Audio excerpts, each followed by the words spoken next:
عن أبي أمامة رضي الله تعالى عنه قال قال رسول الله صلى الله عليه وسلم أنا زعيم ببيت في ربد الجنة আমি সেই ব্যক্তির জন্য জান্নাতে একটি ঘর নিয়ে যাওয়ার জন্য আমি নবী জিম্মাদার হলাম।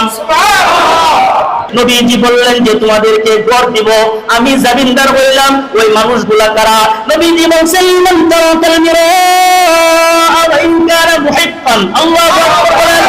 নবীজি বলেন যারা তর্ক ছেড়ে দেয়, সুবহানাল্লাহ বলেন, যারা তর্কে জড়ায় না, যারা তর্ক ছেড়ে দেয়, ওয়া ইন কানা মুহিব্বান, এটা যদি সত্য হয়, সুবহানাল্লাহ, আমি জানতেছি বিষয়টা হক, বিষয়টা সত্য, এই জন্য আমি তর্ক করতেছি, কিন্তু তর্ক করা যাবে না। নবীজি বলছেন বিষয়টা হক, তুমি জানছো, জানার পরে যদি তুমি তর্ক ছাইড়া দাও, আল্লাহ পাক তোমাকে জান্নাতের ভিতরে একটা ঘর দান করবেন। আর এই ঘর নিয়ে যাওয়ার জন্য আমি নবী নিজে জিম্মাদার হইলাম।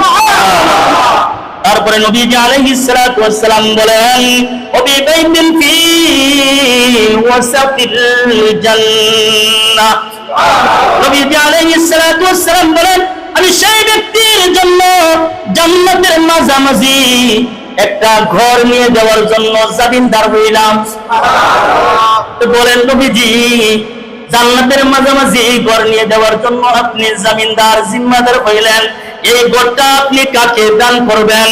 আল্লাহ নবী বলেন লিমান তারাকাল কাযিবা।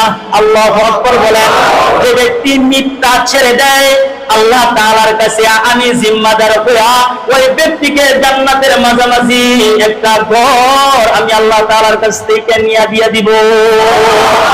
যে ব্যক্তি মিথ্যা পরিহার করে, মিথ্যা বলে না, মিথ্যাকে নিজের মাধ্যমে এটাকে সুন্দর করে সাজায় বুঝায় রাখে না, মিথ্যা মানুষের কাছে বলে না, ঘুরে ফিরে মানুষদেরকে বিভ্রান্ত করে না, নবীজি বলছেন যে ব্যক্তি মিথ্যা ছেড়ে দিল, জান্নাতের মাঝামাঝি একটা ঘর নিয়ে দেওয়ার জন্য আমি নবী জিম্মাদার হয়ে গেলাম।